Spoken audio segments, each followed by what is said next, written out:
My name is Liana Monroe. I never thought it would be like this. I never imagined I would lose everything, not just my mother, but the family I once belonged to. She was my rock, the one person who saw me for who I truly was. And when she died, it felt like the ground disappeared beneath me. It wasn't immediate, the shift. At first, Sylvia played the grieving widow with a sympathetic smile, but it didn't take long before the cracks began to show. Slowly, she started turning everyone against me. My father? The man who had once held me close. The one who promised he'd always protect me? He was the first to back away. Little by little, he became distant, and I could see how his eyes would drift to her, Sylvia's controlling gaze pulling him further into her world. He didn't even see it, not at first. Then came Madison, her daughter, my half-sister, who once looked up to me.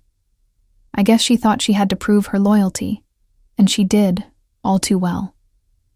It didn't matter how much I tried to be there, tried to fight for my place. Sylvia had already made sure that Madison was the one to step into the spotlight.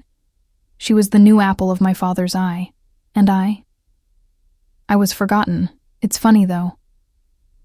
As much as I tried to hold on to what was left, they all drifted away, and somewhere deep down, I knew it wasn't just the loss of my mother that hurt. It was the betrayal of the people I once loved. Time did what it does best. It put distance between me and everything I once knew. I left. I had to. There was no place for me there anymore. No warm embraces. No understanding smiles. Just cold shoulders and forced pleasantries. It wasn't home anymore. I built a life for myself, far from the Monroe name, far from Sylvia's hold. But the thing about a family like mine is that you can never truly escape.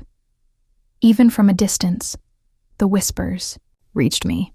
I'd hear about Madison's latest achievements, how she was becoming the perfect daughter, always by Sylvia's side. My father, the man who once cheered for me at every recital and praised me for every small victory, had become a ghost too. Me. He barely even checked in. I was no longer his pride. I was an afterthought. I stayed away, not because I didn't care, but because I couldn't take the rejection anymore. I couldn't stand being the outsider, the forgotten child. Sylvia had so thoroughly poisoned the well that every time I even considered reaching out, the bitterness in my heart made me pull back. And yet, despite it all, I couldn't shake the feeling that something was missing. A piece of me, a piece of my past, was still stuck in that house, frozen in the shadow of the family I once thought would always have my back. But as time passed, I realized that the hole wasn't just there because of their abandonment. It was there because I had never truly let go. I didn't want to come back. I really didn't. But there are moments in life where you have to face things you'd rather avoid, and this was one of them. It wasn't just a visit. It wasn't about celebrating a birthday or rekindling relationships. I wasn't coming back as the daughter they once adored. I was coming back for what was mine. When I found out my father's 65th birthday was coming up, something in me snapped. I wasn't invited. Of course, I wasn't. But I didn't need an invitation to remind them of who I was, to remind them of what I could take back. I arrived quiet and humble, dressed in a plain dress that made it clear I wasn't here to show off. It wasn't a dramatic entrance. No, I wasn't trying to make a spectacle of myself. They seated me away from the family, of course, as expected. Near the back, with the catering team, where I belonged now. I watched from my spot, a server among servers, while Madison stood front and center, sparkling in designer jewelry that shone brighter than any of the family ever had. I wanted to laugh, to cry, but instead, I just stayed still, almost invisible. For a long time, I had been the outsider. But today, I wasn't here to be an outsider. I wasn't here to beg for a seat at the table. I was here to claim what was mine. And no one had a clue. It all happened so quietly. almost like a slow burn you don't notice until it's too late. When my mother died, she made sure of one thing. Her legacy wouldn't die with her. I don't know if she expected to die so soon, but she knew something. She knew the family would turn, and when they did, I would be the one left to carry it all. For years, I never understood why she'd taken those steps. Why she quietly transferred her shares in the Monroe Group estate to me. Why she set up the trust and the paperwork that would take years to complete. But now I understood. She was playing the long game. When I arrived today, dressed like I was just another face in the crowd, I knew it would be the perfect opportunity. No one would expect me to be the one with the power. I didn't need to boast about it, didn't need to flash the documents in their faces. The law had already spoken. My mother had already spoken. I had the papers, proof that I now owned the majority of Monroe Group, that the entire family business was mine, and they hadn't even realized it yet. The lawyer, the one who'd handled everything on my behalf, was already inside, waiting. And when he walked in, I knew this was the moment. Sylvia, Madison, and my father, they had no idea what was coming. The truth was mine, and they were about to see just how much they'd underestimated me. The room was alive with chatter, laughter, the clinking of glasses. Sylvia was holding court, basking in the glow of her role as the wife of the birthday man, smiling, laughing, making everyone believe that this was her world, and we were all just living in it. And then Madison stood. She was the picture of confidence. Designer dress, flawless makeup, sparkling jewelry. Everything about her screamed that she was the star of the show. She had always been good at pretending, at playing the part of the perfect daughter. It was effortless for her. She raised her glass, and the room fell silent, all eyes turning to her as she prepared to deliver the speech that would make everyone believe this family was everything it claimed to be. "A toast," she began, her voice dripping with sweetness, "to the perfect family, the perfect life. To my father, who's given us everything we need. To Sylvia, for being the rock that holds us all together. And to our future, may it always be as beautiful as our present." I could feel the weight of her words, how hollow they were. The people in this room had no idea what was really going on. No one knew the truth behind those perfect smiles. I sat there, watching her, my heart heavy. But I wasn't angry. Not anymore. I was just ready to reclaim what was mine, ready to take back the parts of me they had stolen. Madison's toast, her words meant to solidify her place, were the last spark before everything changed. The room was quiet, hanging on Madison's every word. The perfect family facade so carefully put together that it almost hurt to watch. But then, the door opened. It wasn't dramatic. No thunderous footsteps or dramatic gasps. Just a soft, almost unnoticeable click as the door swung open. My lawyer walked in, his presence sharp against the warm, polished air of the room. At first, no one noticed. It was a subtle thing, like a change in the atmosphere no one could place but everyone felt. The air grew thicker, quieter. He wasn't supposed to be here. Not at this moment. But I had arranged for him to arrive, to bring with him the final documents, the ones that would put an end to all of this. I could feel my pulse quicken as his eyes met mine across the room.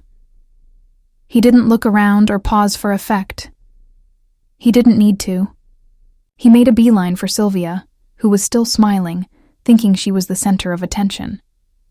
He walked up to her, handed her a simple envelope, and without a word, he stepped back. I could feel the shift in the room. The whispers began, but no one dared say a word out loud. Sylvia's hands trembled as she took the papers. Her face flushed as she glanced at the documents. the truth written in stark, undeniable black and white. Everything changed in that moment. The game was over.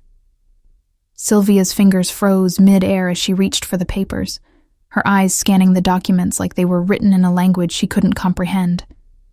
It wasn't just confusion on her face. It was disbelief. She knew. I could see it in her eyes. She knew what these papers meant. The smile that had graced her face moments ago had evaporated, replaced by something darker, something I couldn't quite place. Madison's glass hung there, suspended in time, caught between the weight of her own words and the sudden reality of what was happening. She hadn't noticed yet, too wrapped up in her own perfection, her own self-assuredness. But she would. They all would. I sat back, watching the room shift.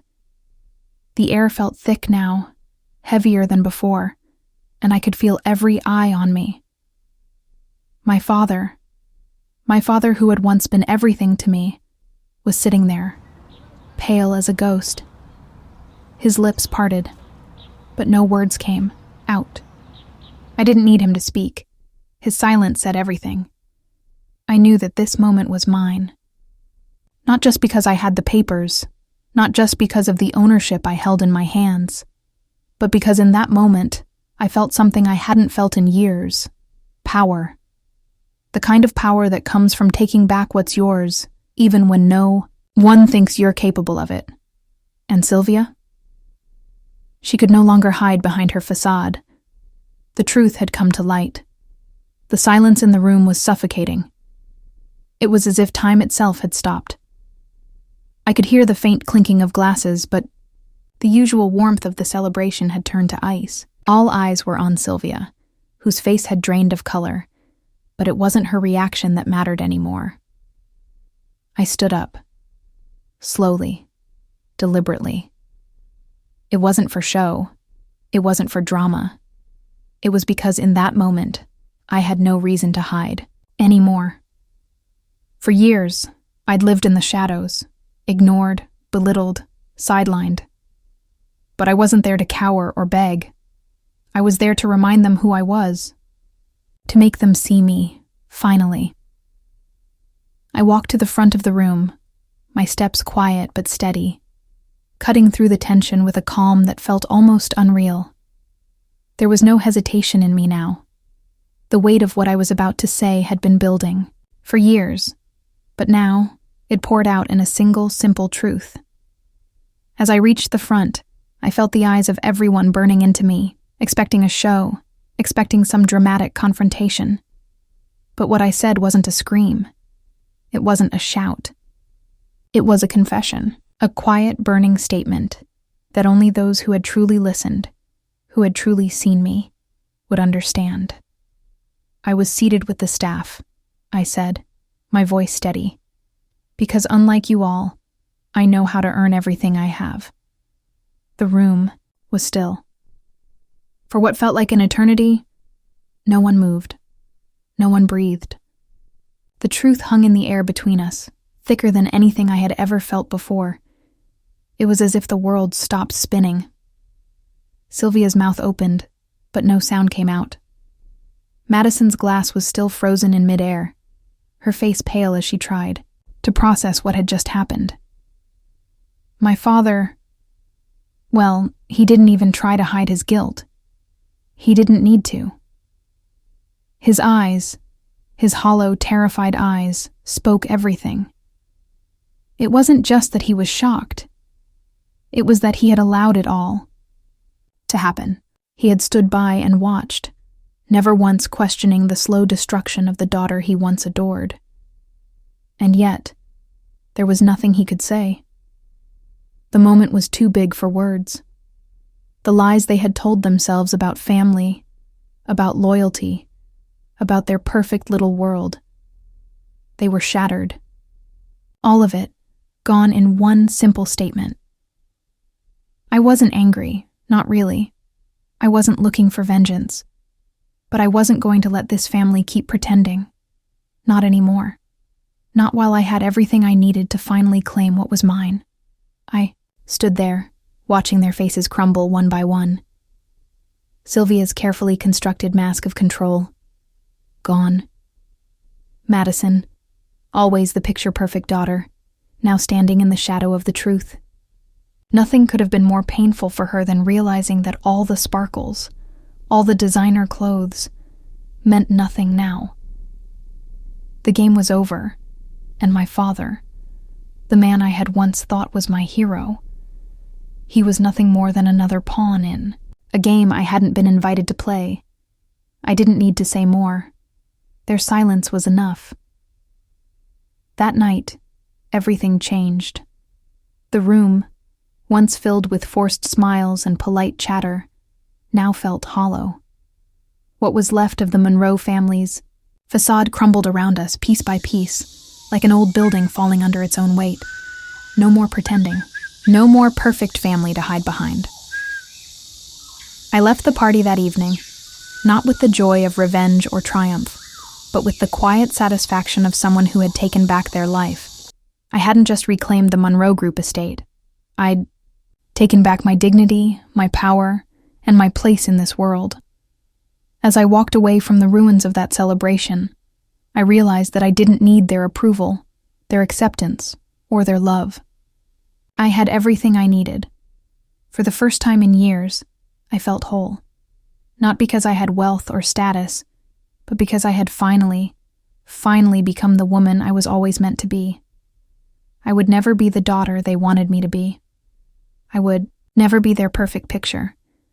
But I didn't have to be. What mattered now was that I was enough. I had always been enough. And nothing would ever change that again. I wasn't walking away from my family.